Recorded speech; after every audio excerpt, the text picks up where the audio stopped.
കരുത്തുറ്റവരെ അവരുടെ തട്ടകത്തിൽ പോയി തോൽപ്പിച്ച RCBക്ക് ഇക്കുറി സ്വന്തം ഗ്രൗണ്ടിൽ തിരിച്ചടി. ചിന്നസ്വാമി സ്റ്റേഡിയത്തിൽ മത്സരങ്ങൾ കളിച്ചു ശീലമുള്ള KL രാഹുലിന്റെ ഒരു വെടിക്കെട്ട് ഇന്നിംഗ്സ് ഡൽഹിയെ തുടർച്ചയായ 4ാം വിജയത്തിലെത്തിച്ചു. RCB കുറിച്ച 163 റൺസിന്റെ വിജയലക്ഷ്യം മറികടക്കാനിറങ്ങിയ ഡൽഹി ക്യാപിറ്റലിന് 58 റൺസിനിടയിൽ 4 വിക്കറ്റുകൾ നഷ്ടപ്പെടുന്ന ഘട്ടത്തിലാണ് KL രാഹുലിന്റെ വരവ്. തനിക്ക് ഏത് റോളും വഴങ്ങുമെന്ന് വീണ്ടും അയാൾ തെളിയിച്ചു.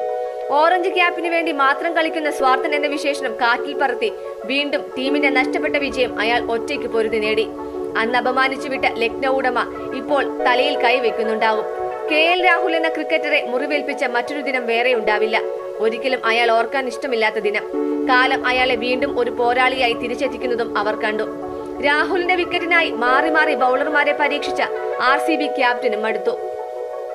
പതിയെ തുടങ്ങി നിലയുറപ്പിച്ച രാഹുൽ 53 പന്തിൽ 93 റൺസ് എടുത്ത് ടീമിനെ വിജയത്തിലെത്തിക്കുമ്പോൾ ബാറ്റ് ഉയർത്തി താൻ ഇവിടെ ഉണ്ട് എന്ന മറുപടി ഒരുപക്ഷെ തന്നെ തിരിച്ചെടുക്കാത്ത RCBക്ക് കൂടിയുള്ള മറുപടിയായിരിക്കും.